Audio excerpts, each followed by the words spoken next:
Yeah.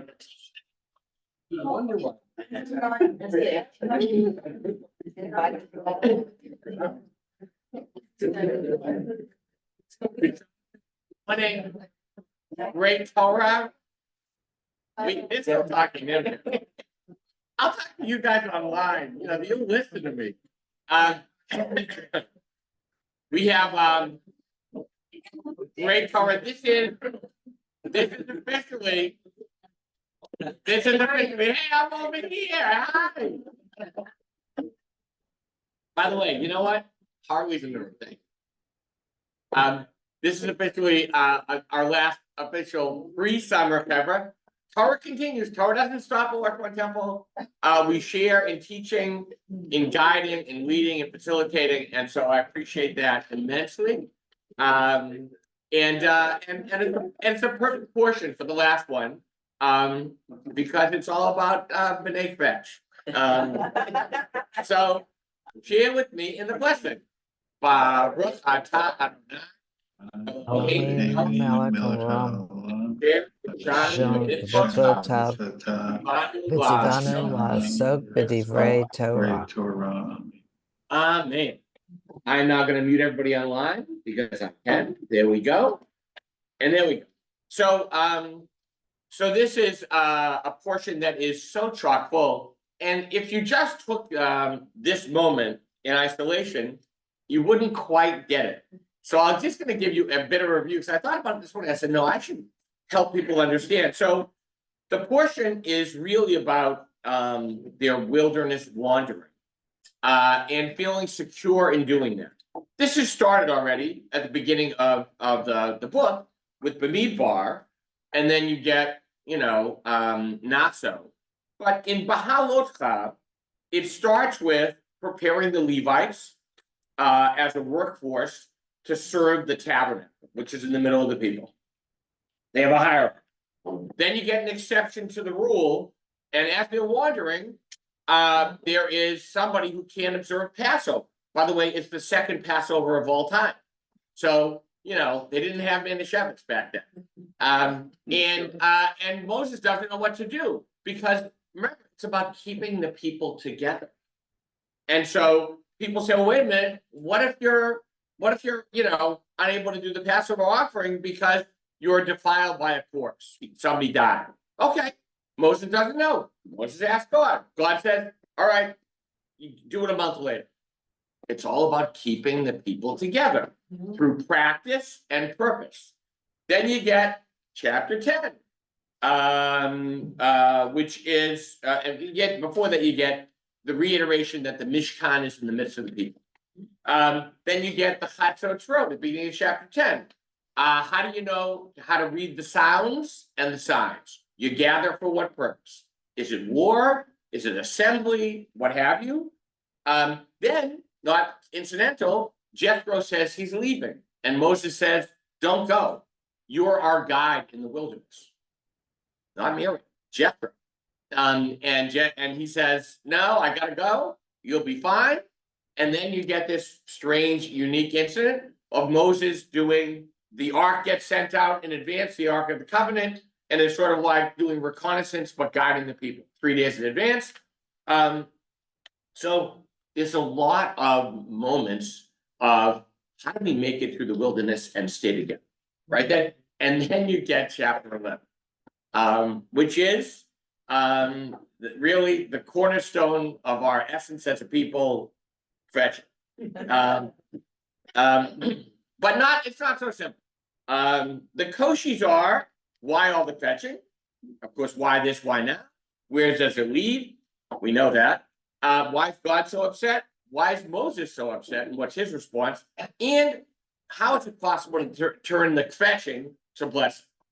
Which is the hope. That's the hope. So we're going to start with Lisa, go right around.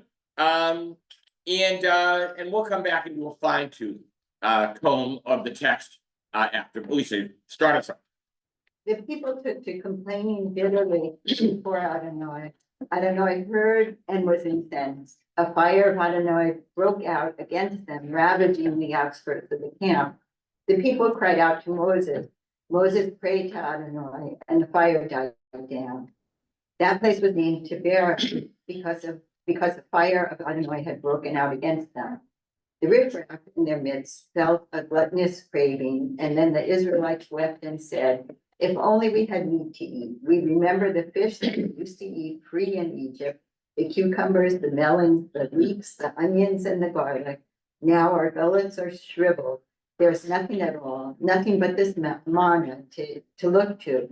Now the manna was like coriander seed, and in color it was like bdellium. The people would go about and gather it, grind it between millstones, or pound it in the mortar, boil it in a pot, and make it into paste. It tasted like rich cream. When the dew fell on the camp at night, the manna would fall upon him. Should I keep going? I know, skip on Susan.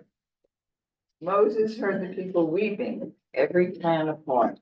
Each person of its tent. Adonai was angry, and Moses was angry. And Moses said to Adonai, why have you dealt ill with your servant? And why have I not enjoyed your favor, that you have laid this burden of all these people upon me? Did I conceive all these people? Did I bear them, that you should say to me, carry them on your bosom as a nurse carries an infant to the land that you have promised an oath to their fathers? Where am I to get meat to give to all these people when they whine before me and say, give us meat to eat? I cannot carry all these people with me, for it is far too much for me. If you would deal thus with me, kill me rather, I beg you, and let me see no more of this wretched. Just shoot me. The just shoot me moment. Yeah. All right, Arnie, finish it up. When Adonai said to Moses, gather for me 70 of Israel's elders, of whom you have experience as elders and officers of the people, and bring them to the tent of meeting, and let them take their place there with you. I will come down and speak with you there, and I will draw upon the spirit that is on you, and put it upon them. They shall share the burden of the people with you, and you shall not bear it alone. And say to the people, purify yourselves for tomorrow, and you shall eat meat, for you have kept whining before Adonai, saying, if only we had meat to eat. Indeed, we were better off in Egypt. Adonai will give you meat, and you shall eat. Yeah, I should have added the last two sentences. It's I'm just good. The last two sentences are, after Arnie just read, you shall eat not one day, not two, not even 5 or 10 or 20, but a whole month when it comes out of your nostrils and becomes so hateful to you. For you have rejected Adonai, who was among you, by whining before God and saying, oh, why did we ever leave Egypt? Oh, wow. I should have included that one. Sorry. Steve, shot. I have a question. Good. When does Moses strike the rock? When he's really finished? You got some time. You got some time. So It's there's coming. more question. It's coming. Yeah, there's a lot more questions. Yes, Jeff. It's not really a point, but I'm a little confused. When they were slaves in Egypt, they ate so well? Yeah, so that's a good shot question, which is, gee, who knew? Yeah, we treat our help well. Yeah, I don't think so. I don't think so. So they were listening to riffraff amongst them. So who's the riffraff? Yes, riffraff. Again, this is just, it tells me how old I am. But riffraff is the word that was used in the beginning of Underdog. If you remember the great cartoon Underdog, right? So I can see it, and I grew up on cartoons, thus I wanted to be a cartoon myself. So, the people are complaining to Moses, Moses is complaining to God. God is doing two things. One is good, he's giving him 70 people to help, but then he's giving him, I think it's all this quail to eat. Like, Yeah. it's just all over the ground. Yeah. So that's not so good. I remember my friend Paul Rosenguy once said, you can always eat Chinese. And I said, no, I mean, after like 2 days, I'm done. How can you can't? He said, no, 7 days a week. I remember that conversation. I was probably 11. I said, no, how much meat can you eat? No, seriously, yeah. Well, just two things. I always point out to people, the Chinese or the Italians or whoever, the Japanese, they eat their kind of food all the time.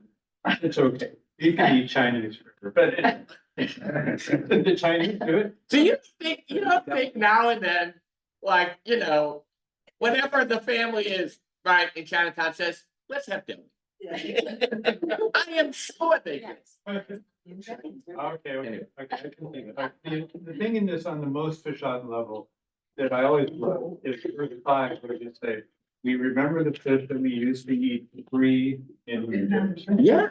I love the use of the word free. there. Right. So again, this is the nature of fetch, which I tried to redeem last night. I did not do a good job. Horrible. Moses prayed to God. So go ahead, let's see where. It's the Hallel. So is that, Wait, tell me what verse, Uncle. it's the third, Two. I just saw it. Yeah, so second that- verse. Two, three. Second. Oh, yeah. Yeah, but you pull Moshe Adonai, but she's got. The only other time I thought that someone was praying, and it was misunderstood for being drunk, was Hannah. So praying, Yeah, so, and it seems like here prayer works, yes, right? What, yeah. so, Michael Piper. So Harrison. the riffraff in their midst suggests, so first you have the people, then you have the riffraff, which I guess is the mixed rabble. Does this mean there is a distinction between those, some of them were complaining they didn't get enough to eat, and not all of them? That's my first question. So I want to understand that. And the second is, when Moses says, enough of my wretchedness, is he identifying with the people? He's saying their wretchedness is my wretchedness. We're all in this together. Yeah, both great points, and you're connected to what Susan said, which is, wait a minute. So who's the riffraff? And then they're trying to pin this fetching on a segment of the population. Is that what they're trying to do? And then, of course, what is Moses really, what is Moses saying? And when we get there, in verse 15, the al bera'ati, my wretchedness, my wickedness, is Moses so identified with the people? Is that what it's about? Carol.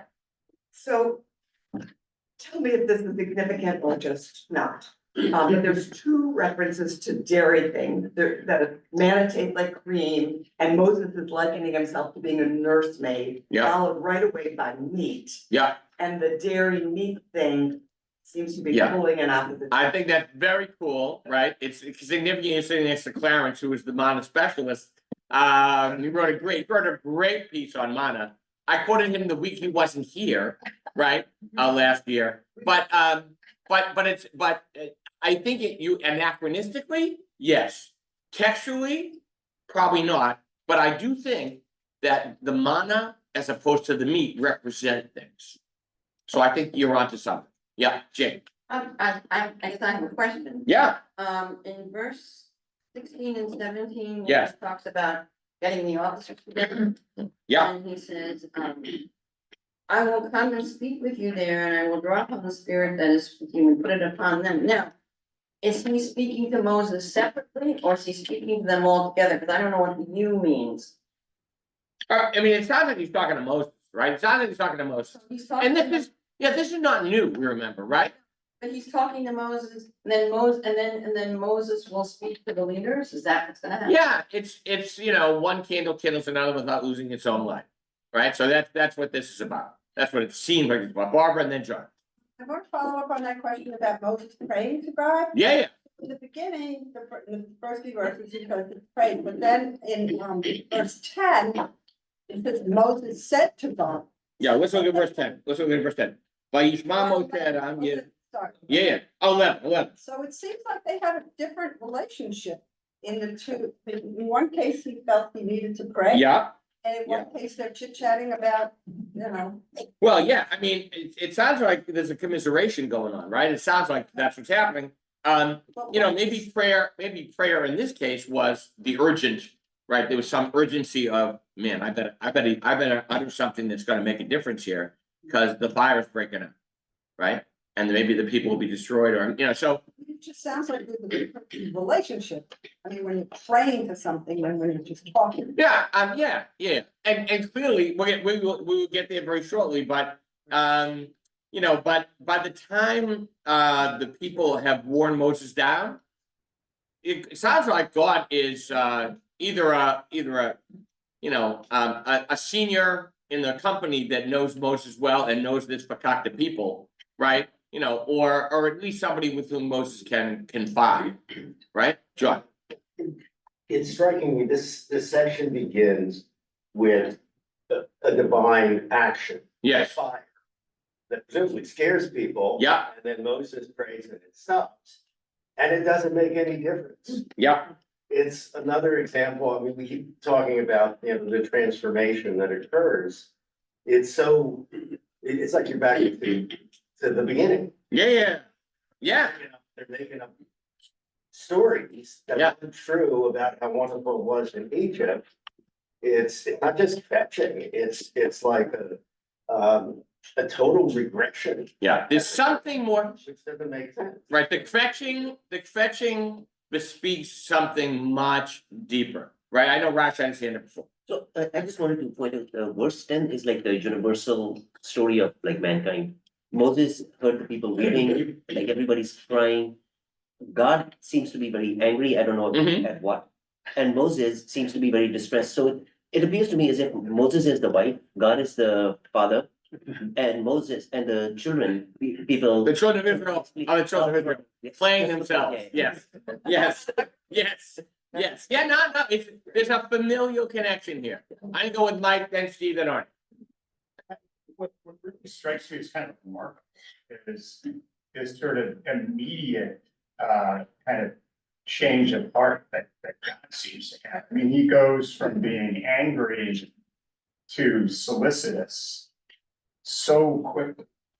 I mean, angry enough to cause fire. Right.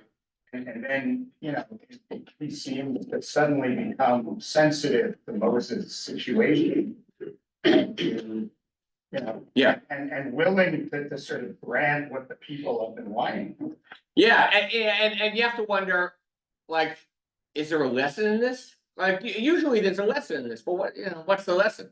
You want meat to eat? I'll give you meat. So it sounds a little bit, right? God is, maybe the fed up father, maybe the fed up parent, right? I have no idea who's next. Steve. And then what I find interesting is when Moses was asked to become a leader. Yeah. He was like, how could I even talk? I talked to the list. I can't even, how am I gonna handle this? Yeah. And now here he is taking a lead role in trying to keep everybody happy. Yeah. And it's amazing what stress and complaining does to you. Yeah. It really changes you. Oh my God. Yeah, oh my God. And again, as Carol referenced, the metaphor he uses is, what am I, a nursemaid? What am I? That's what I'm here for? Arnie. I want to comment about this term fetching. Yes.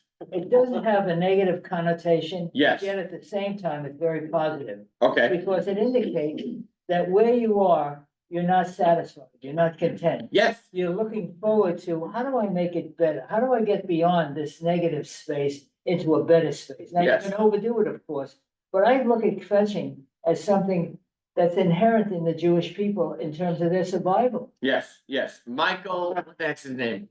Short last name. He wrote a book about the people who fetch, which Michael Wex, W-E-X, right? And he wrote a book, and it's really the title, and he's looking at not just Torah, but he's looking at a lot of jokes about why are we fetching? Why is that part of our sort of essence? Yes. And is it, in fact, that's the question, is it to get to a better place? Absolutely. In this case. Well, I would say in a lot of cases. Yeah. But what strikes me so beautifully is the connection. I might said something about it, but upon this, and I will draw upon the spirit that is on you.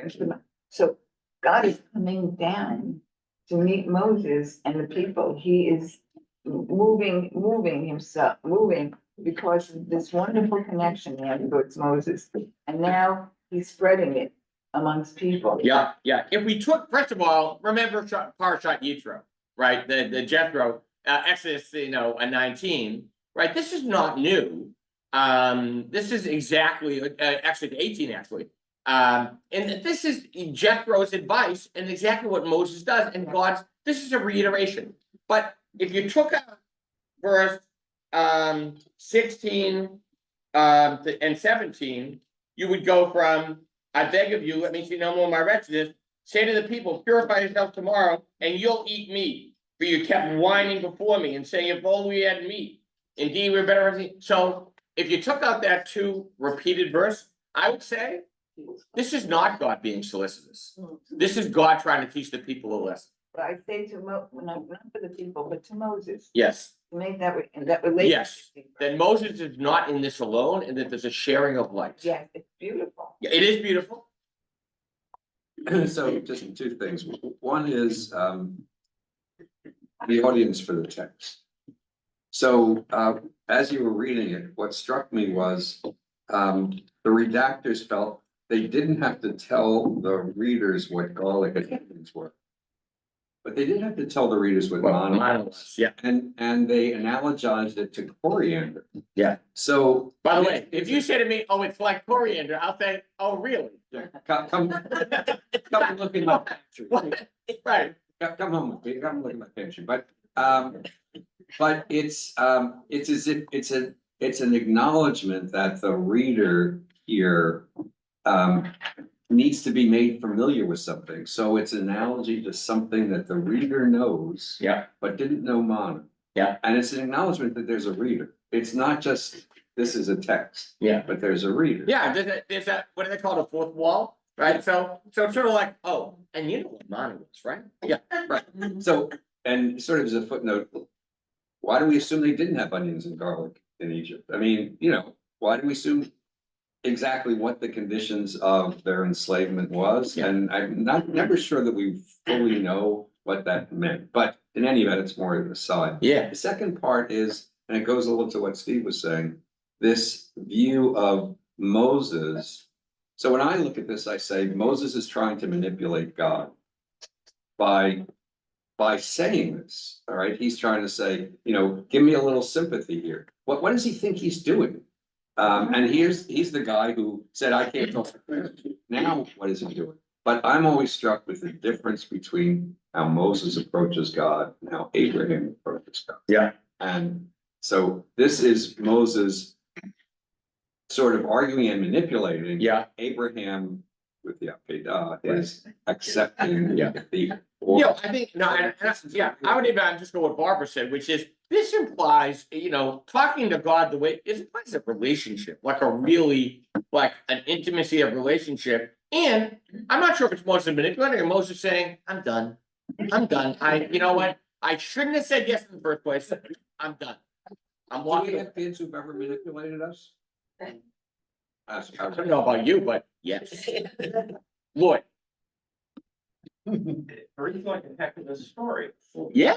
You go to the beginning, a fire breaks out. We do not know why, unless it's a question of they put the end of the story first, which is possible. We don't know why the fire breaks out, but a fire breaks out. Then they go ahead and they say, we've had meat in Egypt. But they say, give us meat, but if you look at the food list, meat isn't on it. That's right. The only thing they get is fish. Fish. It's like, you're trying to leverage it out. Then God is pretty serious. He goes ahead and he says, purify yourself. Really? When do you have a purification area? You have it at Sinai. Yeah. You also have it when you have the woman coming off of menstrual uncleanliness. Right, purification. Okay, you have contact with the dead body, and you have someone going in with sacrificial meat. Quail from the sky doesn't make this cut. Then he goes ahead and he says, like the 70 elders will be magical. Mention Jethro. Jethro said, have a whole hierarchy. All these officers, essentially. Something tens, the hundreds, the whole thing, something out of Tehran with, what do you call it? Yeah. With the religion police. Yes. 70 more people are really going to make a difference? Really? So the framing here is, it's a great story. And you have to wonder, like, how do you go from give us meat to eat because we love that fish? Right? I mean, right, talk about kashrut, right? Right? So I can only go with one more comment. I'm gonna go with Lisa. Well, also, the manna sounds a lot more delicious than the quail all over the ground. When they're describing it, tasting like rich cream, it's magical and mystical and it's falling, and so why would they want all this? A veal chop is so good. It's so good. So I don't know, but I think, I don't think you can qualify. I've got the remnants, so I won't be able to finish, so put your hands down. Here's what we're gonna do. So I want you to see you're all on the right track. Because the nature of this fetching is much deeper than we think. Much deeper than we think, right? And as so many people said, Jeff has noted at the beginning, wait, they had free stuff when they were slaves? What is that about? What did we hear in the Haggadah? Take a look. So Everett Fox points out the mood or the tone of this book. I think Jeff's up actually. The mood of the book, which up until now has been orderly and celebratory, abruptly shifts. We move from a God who commands leaders who lead and a people who obeys a bitter triangle of constant complaining, questioning of leadership and divine punishment. Right. So we move to this bitter triangle of fetching, questioning the leadership, and God's response, which could be punishment. Right? The big question is, what are they fetching about? Right? What are they really fetching about? Right? Jacob Milgram, tries to help us understand, but he gives us multiple possibilities. Steve. The basis for complaint is not stated, but if these verses are seen as a continuation of those preceding, then the complaint becomes manifest. According to Larchmont, the people objected to their living conditions in the wilderness. Rambam teaches they complained specifically about the forced marches. The comparison of the wandering recounted in Exodus and Numbers. They shed further light on the complaint. The murmuring over water in Exodus follows a 3-day march from the sea and precedes the manna quail episode. Similarly, in Numbers, the back incident follows upon a 3-day march from Sinai and precedes the quail manna account. Right. So the commentators are looking for a reason. They want to pin this on something. Right. So, you know what they're really fetching about? These tents up for the birds. Right. Or we're walking again.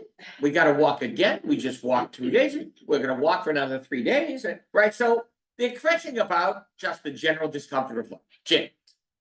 It seems to me that people don't deal well with uncertainty. And I think since they have no idea where they're going or what's going on or what's happening, that all of this marching and the running out of water and the food and the whatnot, they seem to feel like they're not getting anywhere. And I think people have a problem with that. Okay. I think the convention is mainly about the uncertainty. Okay. Uncertainty, not knowing what tomorrow might bring. Steve. I always say that Jews are happiest when they're complaining. And it always reminds me of the Borscht Belt joke where the guy says, "How was the food?" And the guy says, "It was terrible, but there was plenty of it." Right. So if you look at, again, the text is written, we hope carefully. So the third word is Vayehi Ha'am Kibit Onanim Ra. And it was Vayehi always introduces, right? Code words. Vayehi introduces a bad incident, a difficult, challenging moment. Vayehi Ha'am, the people, Ki Mit Onanim Ra. They were like fetchers or complainers. They were like. Ki is as or like, and then Bo'oznei Adonai, in God's ear. So take a look at the Ramban. Ramban understands Bitonim, Michelle? Ibn Ezra thinks the verb is related to aven, transgression, but this is not correct. If this was a sin, why would the text cover it up and not tell us? What I think it means is that when they left Mount Sinai and made their first journey into the heart of the wilderness, they began to feel sorry for themselves What are we going to do? What will we eat? How can we stand this torment? When will we get out of here? Etymologically, the word is related to Ben-Oni, Rachel's original name for Benjamin. When the text tells us they were complaining, it already indicates their sin. They were like complainers. They should have followed God gladly with all God had given them, but they were acting as if they had been forced to follow under duress, complaining every step of the way. What is Ramban saying? When he gets to, Ben-Oni, when the text tells us they were complaining, it indicates they were like complainers. That is their sin. So they're not saying Dayenu that God did enough. Right, they're not saying Dayenu, right? What do they have to complain about? Right? So somehow, really, they're not real complainers. They're like complainers, right? All right. But aren't they just fulfilling who they were named to be? They're just doing what they're supposed to be. They are those who struggle. Okay. With the divines, as opposed to a submissive. Right, so, and interesting that Harry brought up, Abraham, right? Abraham and Moses are very different people and very different leaders, right? Moses is the guy who, God calls, he says, you know what, you got the wrong guy. Abraham says, I'm here, tell me where, I'll go. Well, maybe Moses clearly said, I'm not the right guy. They may not be the right people. Because they're doing exactly right who they are. Right. So is this fulfillment of who they are? Is that what it means to be Israel in this case? Clarence. So would they have done this in Egypt? So there's something new here, and it underscores I think a new ability. They're saying that they think they're slaves, as if they're slaves, but if they were slaves, they couldn't do what they're doing. Right. I just want to point out that they did actually quench in Egypt, but what happened was their punishment was then become even extreme. Yeah. Here, I think they can quench, but they can, I guess it's okay for them because they're free. So they don't have that type of the punishment that's going to be meted out. Right. The freedom to fetch is an aspect of being this new peoplehood or trying to be, right? John and Michelle. Go back to Egypt, their relationship with God always began with fetching. They called out to God to rescue them. We don't know that they called out nicely. So yeah, it doesn't. Yeah, there I would just qualify that. In chapter 6, it's I've heard the cry of the people of Israel, and the Hebrew word is cry. So they have been crying, right? And God has sort of answered in that kind of a sense. So I don't know if I would say they fetched, but there was fetching in Egypt. And then, isn't there a story at Sinai? We think of Sinai as it's transformational, and they all say yes, but in fact, isn't there a story that God held the mountain over them? That's a midrash. Yeah, God inverted the mountain, held it over them like a giant. Yeah. Say yes, or you'll be buried in this place. Yeah, I mean, there seems to be a slant looking like this, that maybe they hadn't really accepted this quite as readily. So John is saying something new, which is, what are they fetching about? What they just experienced in Sinai. Maybe, Michelle. I mean, to me, it also speaks to Moses's vulnerability as a leader too. I just think, he questions himself, and I think it makes it easier then for the people to question what's going on. Yeah. So Moses is self-questioning. Is that an opening for the people? Is he setting a tone? Yeah. So who's Ramban writing to? What he writes is, I think, so wrong. Who is his audience? What are Jews going through then? At his time. Well, clearly. First of all, Ramban always says somebody is not right, by the way. Ramban always says Ibn Ezra doesn't know what he's talking about, right? Always. So he tells Jews, just be happy with your lot. Well, what he's saying, what I think he's saying is, right? And if, depending on when it's hard to know, but life was not easy, right? So what is he saying is, you really don't have anything to complain about. Please. Just follow God. Yeah. I like the Jews here in the textbook. Right, Elizabeth, There we go. The nature of the covenant is that it's, you question things. You say, as in a marriage, you say, wait a minute, why? What are we doing? Which doesn't exist if there isn't a covenant. And it's sort of the being born of the understanding of a covenant between God and the Jew. yeah, no, as intimated, by Clarence, the fact that they can complain, that there's that freedom of, so that's a big deal, and that is built into covenant. Michael Feinberg or Virginia, whoever.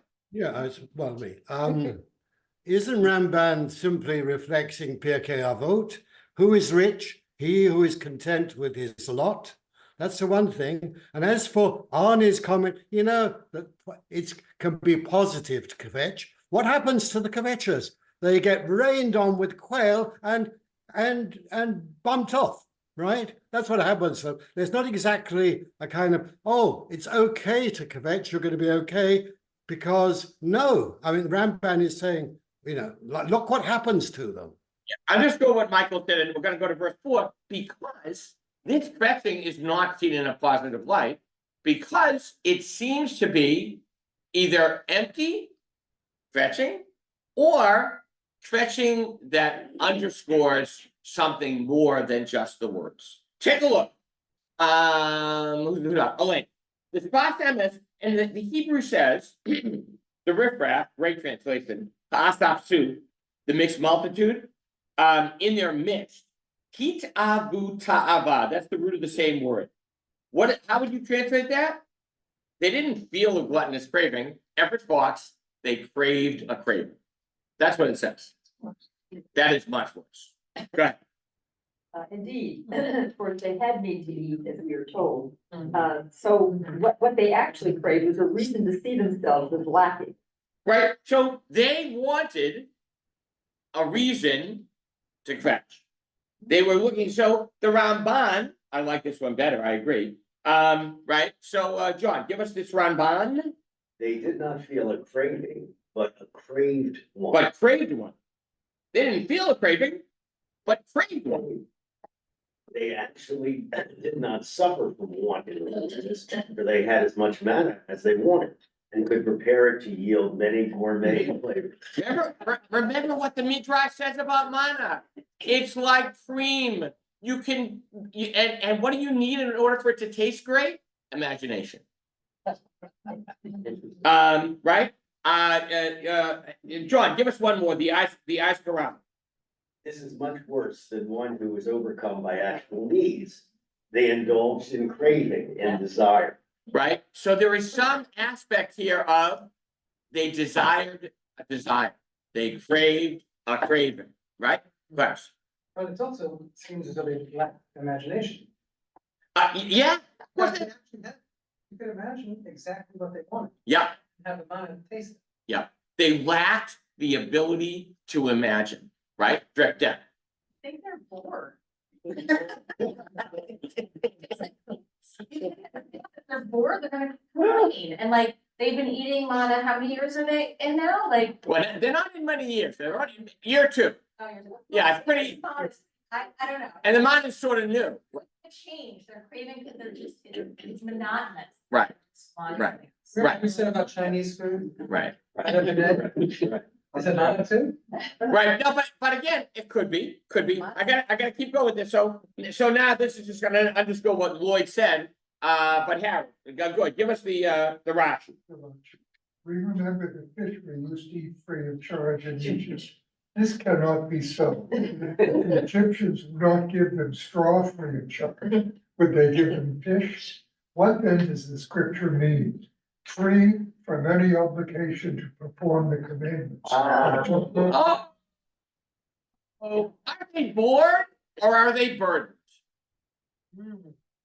When we were slaves in Egypt, we just listened to the taskmaster. Yeah, we got whipped now and then. We knew exactly what to do. Didn't have to think about anything. Didn't have to engage our minds, our moralities, or anything like that. Now we get all these rules, all these laws. No, you really shouldn't steal them. No, you can't kick him. Stumbling block, blind. No, can't do that. all of a sudden, we gotta behave in a certain way. We have to connect, we have to be responsible for each other. This is an awful lot to take. You know, it seems to me that when you have a craving, you have to ask yourself, where do I want to take it? Where do I want to go with it? What do I hope to ascertain? Is there something missing, lacking in my life? And if there is, to crave without the intention of what direction did I want to take it in? Yeah, and what direction are they taking it in? Yesterday. They want to go back to yesterday. Look at Pentecost Pelly, who's wonderful. Look at Pelly, Tom. Person in his memories. Tell me what you remember and I will tell you who you're not, who you are. Memory is very selective indeed. It did not remember the torture and the humiliation of slavery. It did not remember the joy and the excitement of liberation. Was sufficient. Right? Anybody use Gold Belly? This is Gold Belly. That's it. The thing you lust for. Right, right. It's very true. I think that's very true. Susan. What it seems like to me is they're also getting very much into their physicality. They're feeling themselves Yeah. now where they couldn't feel themselves before. Yeah. And talking about scary. Yeah. That it's gotta be, and now so when you get into physicality and you're cutting off the spirituality, they're talking about wandering. Yeah. They don't know where they are. Yeah. And Susan's saying something, she doesn't even know how smart and brilliant that is. Because, why? Because all of a sudden, you're not a slave anymore. You're a slave, all you're concerned about is the physical. You are locked in that, but you don't have any time to be concerned with your own physical well-being because you're just trying to survive. Now, there's actually something beyond the physical. And they can actually reflect on, why does my back still hurt from the other day? What is it? So all of a sudden, but there's something beyond the physical that's a little scary. My dad, Alav Shalom, had a cut. I've told this story 5 times. Funny. On his knee. And I remember asking him, what's that? He said, that was from the old days. We loved it. We lived on 4th Street up, in the hill in Haverhill. I said, well, what's your problem? He said, we played kick the can. I said, he said, yeah, some kid kicked it and cut my knee open. I said, well, like, why didn't you use a ball? He said, we didn't have a ball. It was great. My father couldn't afford a ball. Kick the can. This is, let's go back to yesterday. Tomorrow is too frightening. And then what's the response? The response is, right, as was it Steve? I forget who framed this, but somebody did so beautifully over there. Yeah, everybody's stretching, and God's angry. Do I need this? This will just tell you where the rabbis go with this. Look at the 8th Chaim, God's response of anger. Why this response of anger, Judy? 8th Chaim. Maimonides claims that the phrase, and Yahweh was very angry, actually occurs only as a divine response to instances of idolatry. This grumbling is perceived not as a comment about food, but as a rebellion against God's providence. Right, so the implication here is, now, what they want is, they don't just want the fish, by the way, not the meat, but the fish. They want to go back to the old days, when they didn't have to worry about God, because there were a whole bunch of gods, and they didn't really, it was just what it was, and then, so is that what this is about? Ashkenazi Weiss, which is the Reform Women's Commentary, just notes exactly what Barbara said. Judy, give us one more. Moses turns to God before the punishment that befalls the people. But rather than praying to God, this punishment must be lifted. Moses bears his soul regarding his own bitter fate, complaining about the difficulty of leadership. Right, as Harley pointed out, Moses by Yipalel, not here. What is Moses doing? He's doing the same thing. Moses' response to the people's fetching? God, what am I doing in this situation? How could you do this? Just shoot me. That's what Moses said. Response reminds me of the current day freedom of speech and protesting. Yes. And the beginnings, we're such leaders. Right. Well, yes. Well, isn't God fetching too? Because he's turning around and saying, you guys are ingrates, you're no good, what, it sounds like a big fetch point. It's a big fetch party, right? Big fetch party, It's fetching. right? Lloyd and Clarence. So one could argue God has failed. God repeatedly failed. God basically says, I'm throwing you into slavery, but you're gonna thank me for it, because in the end, after so many hundreds of years, and so many of you have died in pain, you'll leave Egypt with great wealth. Words of the Haggadah. They then get thrown out, they wander around the desert, there's a miscalculation on the calendar, there's the golden calf, there's Morgy, God gets angry again. Fast forward to here, the people are not pleased with it toward God. Imagine. Kind of like, gee, I set this thing in motion, but I'm not the guy you complain to for setting it in motion. For as much as it gets called a covenant, it's not contractual on multiple levels. They didn't ask, I mean, Abraham goes ahead and goes into that slumber and covenant of the parts, but really? Yeah. Yeah. You then get over here. And it's not just Moses who's a dissatisfied. Elijah is just as dissatisfied, arguably, without any of Moses' love or compassion. I mean, that's Elijah's down. So why is Moses so dissatisfied? Because he actually cared about the project. That's it. Because, and now look at, can I interrupt you for 1 sec? Look, just look at verse 14, 15, right? I cannot carry these people by myself, right? Just kill me, right? Hardinina, harog, imatzati. If I have found favor in your eyes, just shoot me. Ve'al ered b'ra'ati. That I don't have to see any more of this terrible situation, my wretchedness, As opposed to Elijah, who basically says, these are your rules, they're not abiding, I'm out of it. Right. And in the end, Moses dies, they don't know where he's buried. Elijah basically is, you stay true to the faith, you're going up to heaven in a chariot. Wisdom, yep. So Moses says a nameless grave, right? And Moses is, because he's so upset because he cares. Because the people are fetching their way into who knows what, God's condemnation. So there's the Rashi and the Ibn Ezra are juxtaposed texts. So Jane, just give us the Rashi. I cannot carry all these people that. Rather, they're evil. The text is euphemistically written. This is one of the 18 scribal corrections to the Torah, meant to avoid negative expression of others and to keep the text clean. Right, so what is he saying? Oh, it doesn't really, it says ra'ati, my wretchedness, because Moses doesn't want to say, this goddamn people, they are no good, right? Look at the Ibn Ezra. Ibn Ezra is telling the truth. He says, ra'ati, Jane. This is not an adjustment in the text, for Moses was indeed personally implicated in the children of Israel's tragic response. Moses sees himself as implicated in whatever the people's response is, because he has raised this people. He, in fact, is, in a real way, he is daddy, right? These are his children, Clarence. So I can see in verse 10 that Moses probably is distressed in part because every clan is apart. Yeah. And they're not as. Yeah. As the objective of the project. But one question that I ask myself is, can we look at this as, this is not the worst of all worlds. I don't see people leaving and going back to Egypt. And they're still there together, looking at each other fetching.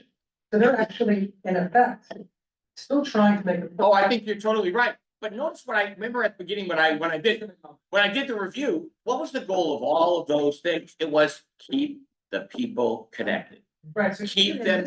They're actually connected. Yeah, well, There's some risk, is saying, is disappointed because they have evolved from where we'd like them to be. Yeah. To where they were united beyond their clanship. Right. Now that they're moving toward. Right, right, so going back to Arnie's question, where does fetching take you? Where is this connectedness leading, if they are connected, Harry? Leading to rebellion. It's leading to rebellion. So Moses sees ahead in the text. So it's interesting, we can look at Moses in so many different ways. You mean in Korah? this. To Korah, yeah. Yeah. Yeah. So you can see Moses is being genuinely upset that this may not work out. Clarence is right. Yeah, where are they going? Yeah. Well, where they might be going is, we've had enough of Moses. Yeah. You know, let's throw him into the pit. Yeah. So Moses acts as we all do in mixed motives in a way. Yeah. Is he manipulating God? Is he, what's God doing? I mean, this is a covenant, but it's an incomplete contract. All the terms have not all been worked out. No. And for a covenant to work, the parties have to respond covenantal. And the people are not. Barb. They also have had the experience of that fire, and it doesn't seem to have affected them. Right, you have to wonder, right? Right. Yeah, you have to wonder, all right, fire breaks out, Moses dies down, really? And then they fetch, right? I'll go Jane real quick, then I gotta go to the. It's interesting to note that convention can serve a purpose, because if you can't solve a problem unless you identify it first. And what happens is all the convention that the people do and that Moses does, God finally says, okay, I hear your problem. This is what we're gonna do. You're gonna have all these elders that are gonna work for you or work with you. So I think that convention can serve to solve a problem. When there really is one. Yeah, this is a different fetching than, than we experienced before, because as I should have included these verses, right? You shall not eat 1, not 2, not even 5 or 10 or 20 days, but a whole month until it comes out your nostrils. For you have rejected Adonai who is among you. By whining, let us go back to Egypt. You know where this leads? Take a look, right? Why does Hurt say what he says? Hurt says, right? Who's not been reading? It's Karen. Yeah, skip that one. We don't need it. The next one, it's Hurts. His failure to fulfill the task which he cannot abandon because God given, a feeling of woe that arises whenever a spiritual leader toils vainly and wearily with the dull master, to whom he is tied by fierce love and duty. Yeah, don't make. First of all, I love that Hurts. Yeah, Joseph Hurts was the chief rabbi of the British Commonwealth. And I'm quite certain. When you have an accent like that, you can call everybody the dumbasses, right? Right, but you serve a people, especially the children of Israel in the desert, right? You see what they're going through, you understand, but you're worried because they don't even know what they're fetching about, nor where the fetching comes from and where it leads. Do we need Dylan Pliskin? No, we don't. We're gonna go right to a review of Gottlieb Zornberg. Can I go with one of the Feinbergs and then maybe Karen Ryder? Is that okay, Michael? You want to do a little reading? Give us a little Zornberg. Because you can hear me well enough? Okay. Right, say again? Aviva Gottlieb Zornberg, Michael, on the draft. Okay. Even the opening sentence, the people, oh, now I've lost it. The people were like those. Oh, you just muted Michael. You just muted Michael. I don't know why. What did you Start mute? again. Okay, even the opening sentence, the people were like those who bewail themselves, suggests a cloudy sense of resentment. Their actual complaint is not recorded. It is evoked by the word mitonim, which suggests a posturing dissatisfaction. The riffraff desired desire. This cryptic expression is usually idiomatically translated, but the object of their desire is at first unexplained. They simply reflexively desire. Only in the next verse do we hear the object of desire, but the unappeasable nature of desire is already implicit. A blank wishfulness haunts their cry. Yet the episode leaves us with a sense of confusion. Why is their complaint so terribly punished? Ramban cites a midrash. They traveled away from Mount Sinai gleefully, like a child who runs away from school saying, perhaps he'll give us more commandments if we stay. It is the godliness rather than the mountain that they are fleeing. A natural resistance to the burden of Torah draws them away from God's mountain. Again, this is the implication, of course, what a lot of the commentaries see, medieval and later Midrashim. Karen Ryder, pick it up, an intriguing alternative. An intriguing alternative is offered by Ha'emek Davar. Their intention was to turn aside from the delight with God at Sinai to indulge in the delights of the flesh. Turning aside from a fascination with God, they obey the impulse to the simpler pleasures of the flesh. Desire for pleasure is the force that moves human beings. This is not a choice between good and evil in the moral sense. It is a turning aside and aversion from one source of bliss and its substitution by another. But as God diagnoses this movement a few verses later, its implications are grave. You have rejected God who is in your midst by weeping before him, saying, why did we ever leave Egypt? God describes their desire for flesh as a rejection of him, and indeed the whole Exodus project. Of course, the people did not utter these exact words. What they said was, who will give us meat to eat? But God provides an unexpected elaboration for that apparently banal craving. It was good for us in Egypt. Here, the word tov, good, emerges as an outrageous utterance. In connection with Moses' uses of tov in relation to redemption and entry into the land, the Israelites' use of the word suggests they are essentially saying, we love Egypt, the place of Basar. God understands the people's bizarre fantasy as a profound shift in loyalties and loves, as though the Holy One hears the intimate implication of their craving.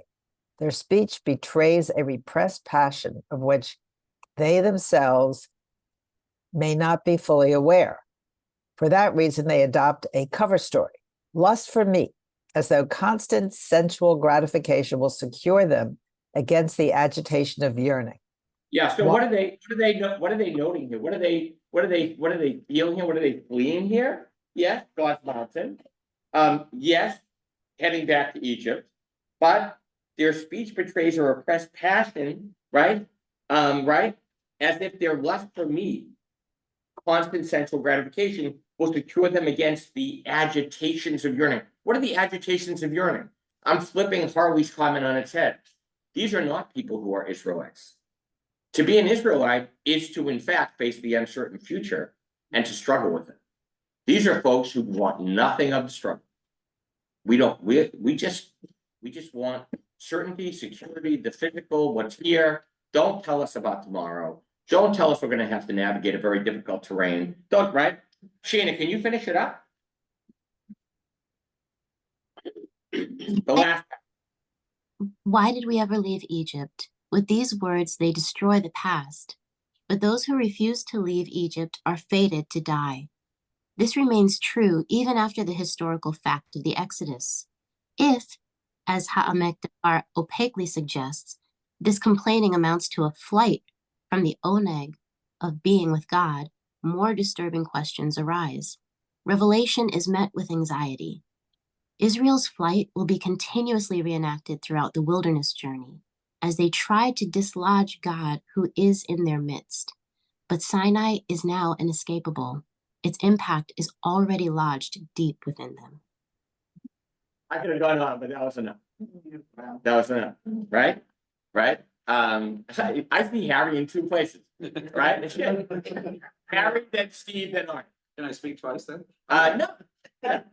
So I just have a textual question. It's around verse 4 in which this is concentrated. Yeah. So was the mixed multitude at Sinai?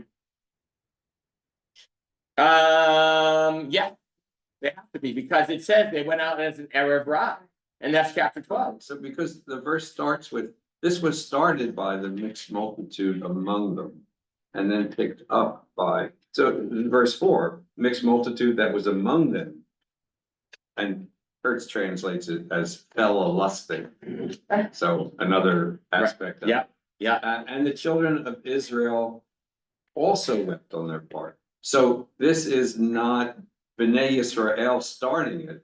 B'nai Israel picks it up and is moving it in a further direction. Right, and of course, well, part of the question would be, all right, so let's say there was some subgroup that started in the midst that, and they were not, they were like the blasphemer, right? The half Israelite folks or who knows what, right? But you picked it up. Right, yeah. No, I agree. So it's just, verse 4 puts it in, it's interesting the way it gets framed. Yeah. Because it's not B'nai Israel that starts it off a lusting. Yeah. It's this other group, which we tend not to talk about, but that sort of incites it. Yeah. It doesn't mean what they did right. Right. But it also wasn't their idea. Right, but it also tells us where the other group was, as Michael Feinberg said before, big Kirbo, in its midst. Right. In the belly of the beast. Steve, then Michael. You know, it's interesting because here's Moses trying to keep everybody together and keep everybody on the same page. And the Israelites are pushing back and saying, we don't want to be accountable to one another.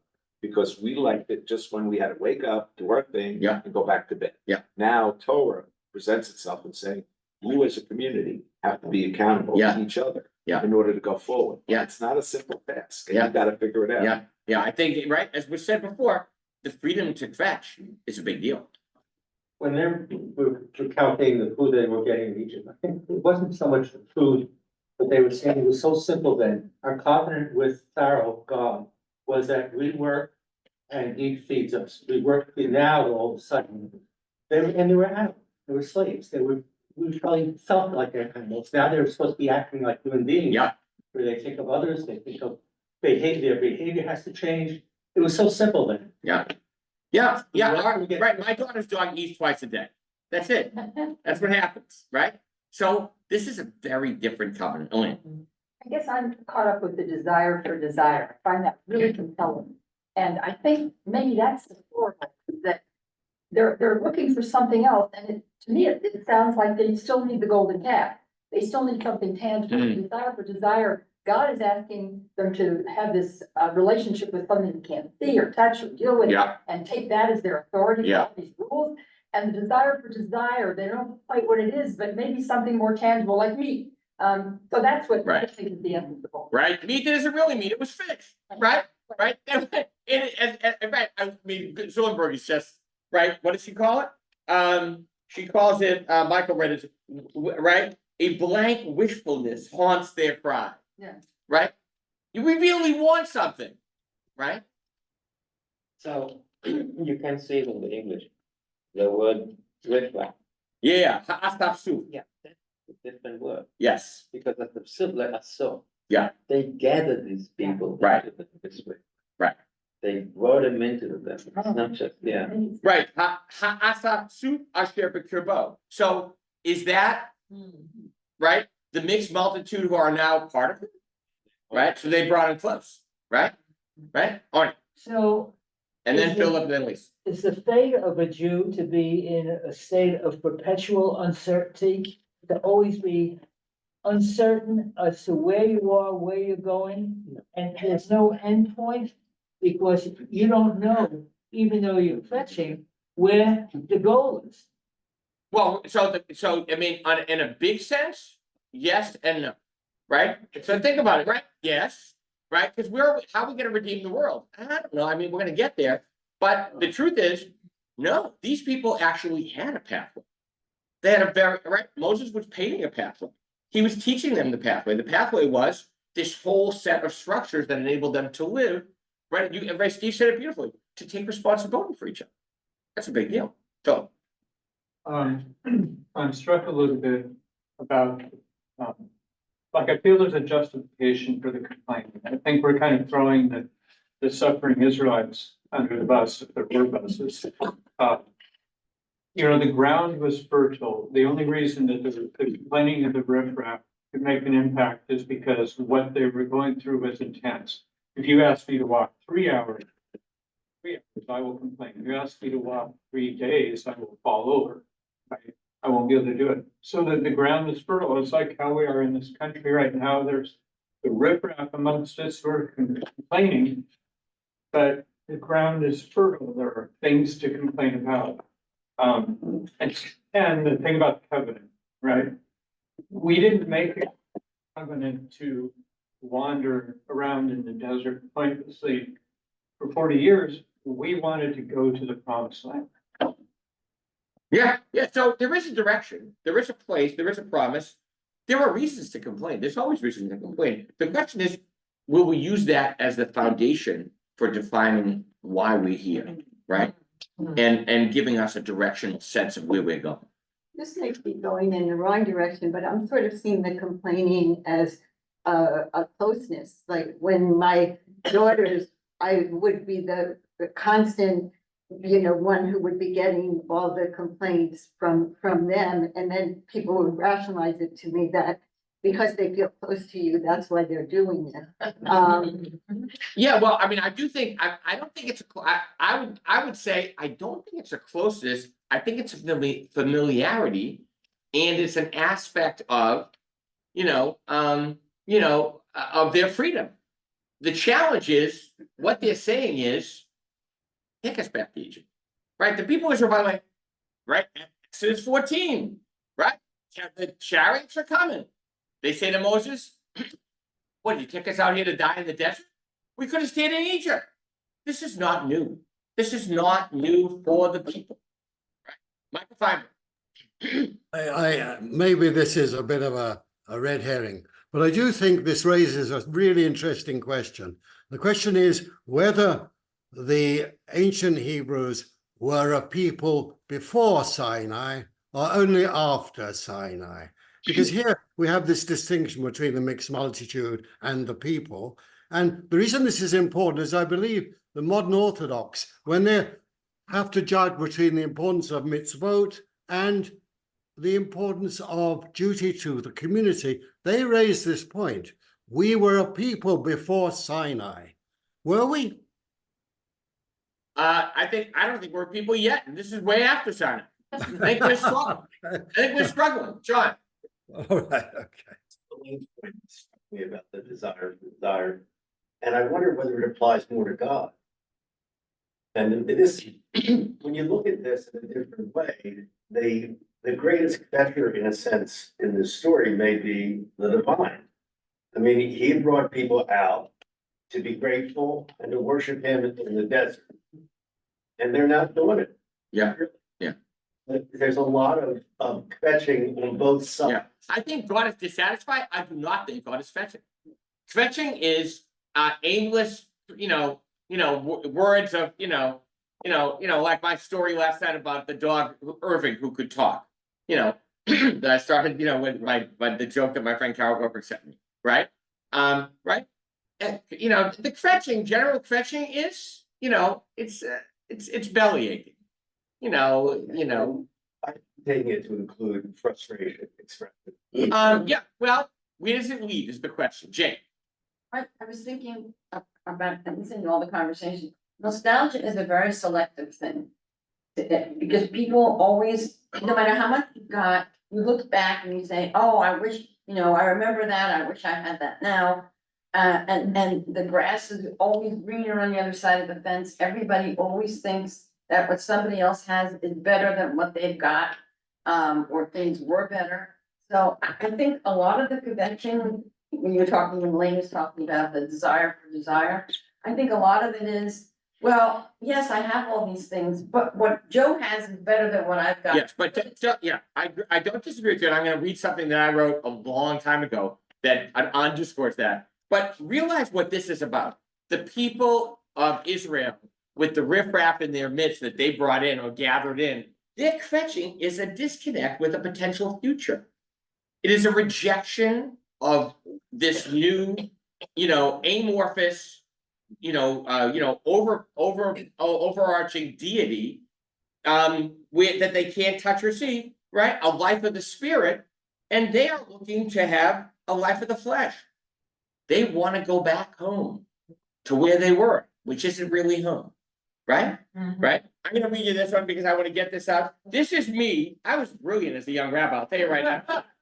Right? Right? This is my third year. Were you president? No, you must be president. The grass is always greener on the other side, or so usually seems. It is so easy to focus on what we lack rather than what we have. Living with a sense of life satisfaction with gratitude is no small feat. With a sense, just ask the Israelites encamped in the wilderness of Taberah. But just what were they really fetching about? And the people were like complainers. The text continues telling us that they craved the craving. It doesn't say they were dying for pizza with extra anchovies. It doesn't say they were in dire need of some specific sustenance. The act of craving is what they were craving. The wilderness community was bored with the rigor of daily life. Learning to live the laws of Torah, to accept divine direction, was not a challenge which every Israelite could rise to meet. They had everything they needed to survive, to thrive, to grow, but it wasn't enough. They lost perspective, allowing the things they lacked to overshadow all they had.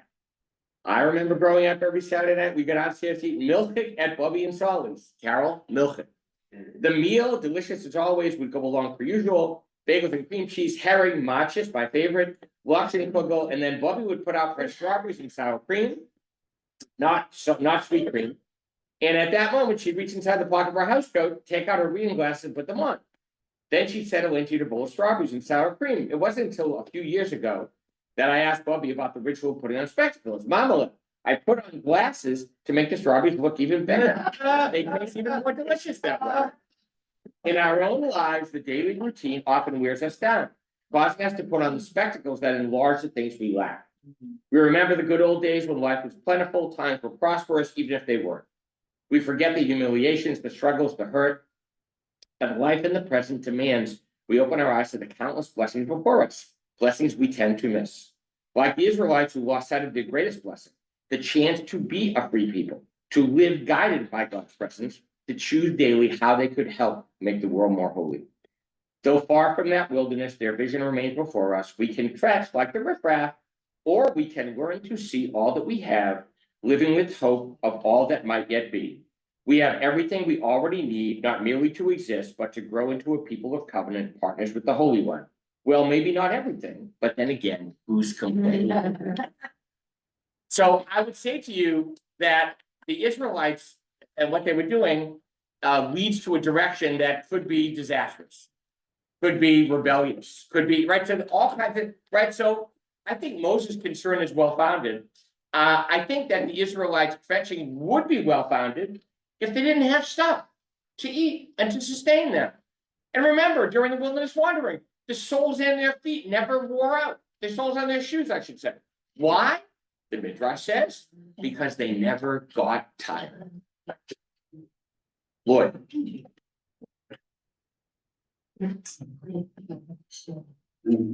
Is it that they so wanted fleshly that they just wanted the normalcy that they saw that others had? You mean like the normalcy in Egypt? It's not the slavery. Okay. You had a population there. Yeah. It was unremarkable. The text doesn't Yeah. talk about it. Oh, to be a middle-class Egyptian. And it's just sort of, you go through your day, you have a beer, you kick up your feet, Yeah. you watch TV. You're Norm at Cheers. It's all good. Basically, but with a better existence than Norm. Because he's always hanging out in a bar. He is. Yeah. And that's just a problem. Life doesn't like it. But there's just something to say. Yeah. Yeah. No, first of all, I love what Lloyd said, because what's going on here with the Israelites? They maybe they don't want to be slaves again. Maybe they don't want to adopt the pantheon of Egyptian gods, but they certainly don't want this struggle and this yearning. And there's more to it. Because they're a consecrated people. And they basically see consecration ain't so great. There's something just called the quotidian. Yeah. They're not, and who's consecrated in the other societies? The priesthood. Right. That's their problem. Right. Suddenly you come here and like, we're a nation. Let the priests do it. We're a kingdom of Kohanim. And what does the word consecrated mean? Lahakdish, to separate out. Exactly. You can't be like them. As opposed to, we look back and say in posterity, oh, we like to prove history. And what's the body count? Yeah. So, I'm thinking about the Louisiana law requiring posting of 10 Commandments. And trying to understand that in a way. So is that sort of, Louisiana fetch. That's just for the past. Plus for some guiding something. That people thought they used to have, but don't have. Yeah, I do think it is. I think it's a terrible, all that stuff. But I'm trying actually to understand. Yeah. In light of this, are there some similarities between what the people of Louisiana just did and what the people of Israel wanted to do in their lives? It's not the daily life. Yeah. Right? It's something. And what do they pick? What do they pick? Right, so yearning for the past, and of course, they put up the Jacobean old version. Well, they didn't, I don't think they posted actually what the version has to be. I think that's actually. Oh, really? Okay. No, I read that. All right. They said it has to be in a font that everyone, so Elaine sent around a thing of it all in Hebrew, so font everyone can read. I think actually that's gonna get them in trouble because there's so many different versions. But I do think it's a yearning for, But what is it exactly? I do think, And is there some similarity? Yeah. Between what people people in want. Israel are doing here, where they don't have the daily life and they're not quite sure what the spiritual is gonna do. Yeah, Harley last thought. What's the question? So how can kvetching be turned around towards blessing? Yeah, so how can kvetching be turned around towards blessing, right? So what's the kvetching here all about? The kvetching here, right, if the kvetching is founded in real concerns about things not that lead us back in towards ourselves or to a glorified past, but say, you know what? How can people treat each other like that?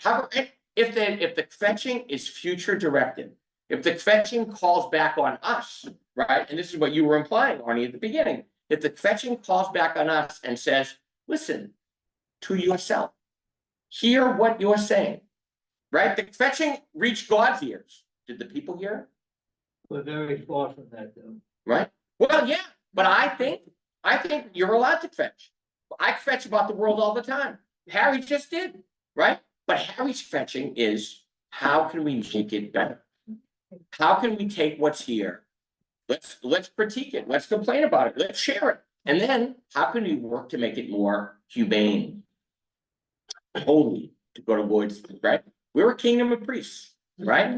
Right? We are commissioned to make the world holy, not just on Saturday morning from 9 to 10:30. Every day. Ali, Toby. Somehow I remember this, there was now for the creation of the state of Israel. Yes. What that we could be just. We can be, yeah, David Ben Gurion, right? We want to have a place with prostitutes and cab drivers, right? Just like everybody else. Right? Yeah, We want to be just like everybody else. But we That was the didn't- rationale. We didn't just. Anyway, you wasted a perfectly good year studying Torah. I love it. All right. Have a great- Thank you. Shabbat shalom. Shabbat shalom.